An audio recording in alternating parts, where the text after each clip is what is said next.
Hello, people. Continue here. Welcome to my channel. This is part of a series of tutorials for students who are taking the TOEFL preparation course, or anybody who wants to study on their own. It's no problem. Right now, we're working with section 2 of the TOEFL test, which is structured and expression. So if you think this is something that you will be interested in, I invite you to give it a thumbs up, and to subscribe to my channel. This is, free, but it really helps my channel a lot. And if you give me a thumbs up, it helps the algorithm of YouTube find us, just in case somebody is looking for this type of help. Okay, so today we're going to work with skill number 2.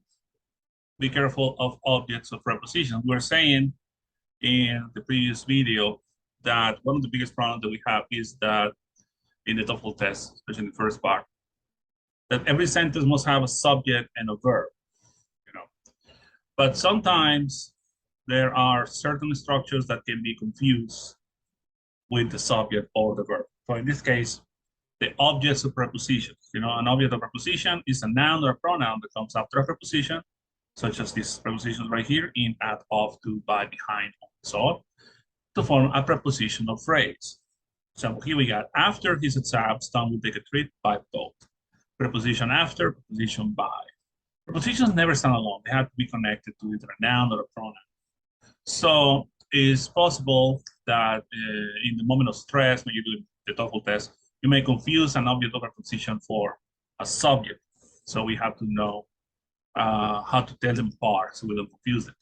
This sentence contains two objects of preposition. Exams is the object of the preposition after exams, and both is the object of the preposition by both.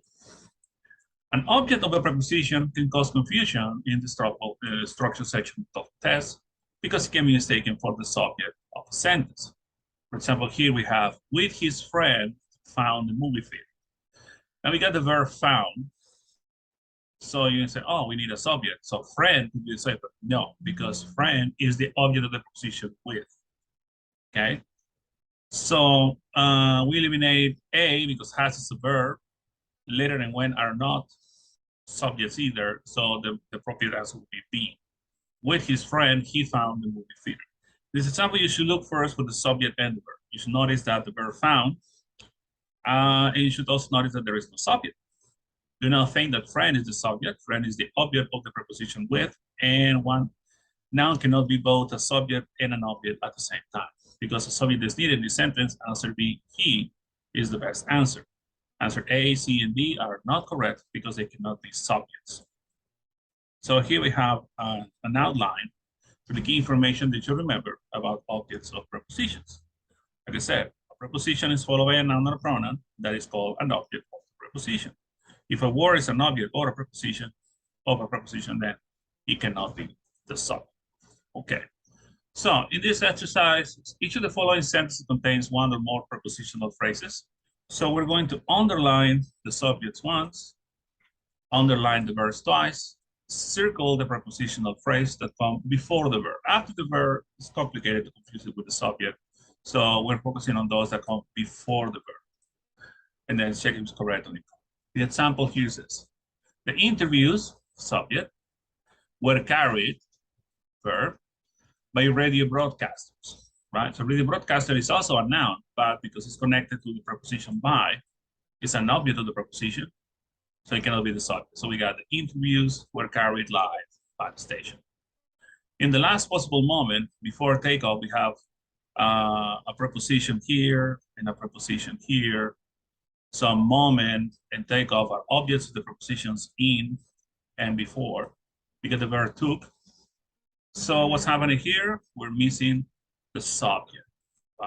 That's why this is incorrect. Okay, so now pause the video and do the exercise. And when you finish, come back so you can look at the answers. Okay, pause the video now. Okay, now that we're back, now we have at the neighborhood flower shop. Flowers in quantities of a dozen or half a dozen can be delivered for free. Right? So we got the subject, we got the verb, we got the objects of preposition, personal phrases. So this is correct. Now, since the progressive reading methods, that's the subject, at this school are given credit for the improved test score. So we got subject, we got verb, we got the prepositional phrase, everything is fine. For the last 3 years, at various hospitals in the county, has been practicing medicine. Okay, so we got the verb, we got prepositional phrases, but there is no subject.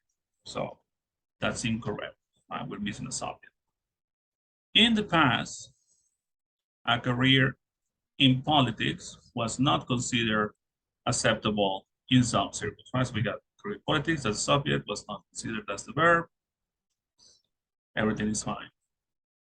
Shopping in the downtown area of the city, it has improved a lot in recent years. So we got shopping, subject, it, subject has improved, it's a verb. So notice that we have an extra subject, and that's why this is incorrect. One double subject, no, one subject, one verb. Okay, at the building site, the carpenters with the most experience were given the most intricate work. So carpenters is the subject, we're given is the verb, we got the positional phrases, everything's fine.